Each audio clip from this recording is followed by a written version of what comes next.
सामान्य माणसाला का यावं लागतं कोर्टामध्ये? काही वेळा तर परिस्थिती अशी असते की त्या माणसाचा काही दोष नसतो पण त्याला न्यायालयात यावं लागतं. मी आपलं उदाहरण देतो. तालुका आणि जिल्हा कोर्टात काम करणाऱ्या वकिलांना याचं महत्त्व लक्षात येईल. एखाद्या कुटुंबातली कोणतरी व्यक्ती मरण पावते, मग ती विधवा स्त्री असते किंवा त्या माणसाची मुलं असतात. विशेषतः विधवा स्त्रीचा हा प्रश्न येतो.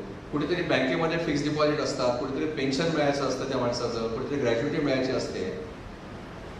तर काय सांगण्यात त्याला की तुम्ही न्यायालयात जा, त्या इंडियन सक्सेशन ॲक्टचं एक सक्सेशन सर्टिफिकेट घ्या, सेक्शन 372चं, किंवा बॉम्बे रेग्युलेशन आहे जुनं त्याच्या खालचे एअरशिप सर्टिफिकेट घ्या. आता त्या पक्षकाराचा दोष नसतो, परिस्थिती अशी निर्माण होते की त्याला कोर्टात यावंच लागतं. आज आपल्याकडे आपण विचार करा, न्यायाधीशाला मी हे मुद्दाम सांगतोय, विचार करा की हे साधे खटले असतात, सक्सेशन सर्टिफिकेट, आणि बऱ्याच वेळा असं असतं की हे सक्सेशन सर्टिफिकेटचे खटले दाखल होतात तर एक वारस तो अर्ज करतो, पण इतर वारस त्याला नो ऑब्जेक्शन देतात.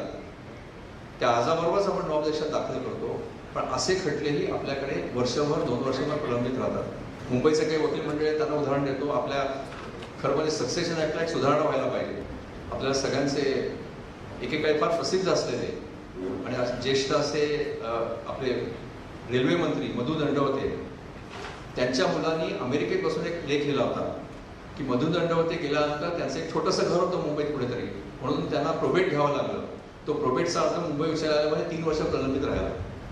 तोच प्रकार आपल्या तालुका आणि जिल्हा न्यायालयात होतोय की सक्सेशन सर्टिफिकेट आणि एअरशिप सर्टिफिकेटचा अर्ज 1 वर्ष प्रलंबित राहतात.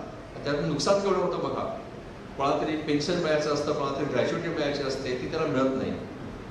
आता ह्या कारणामुळे कुठेतरी आपण बदनाम होत असतो.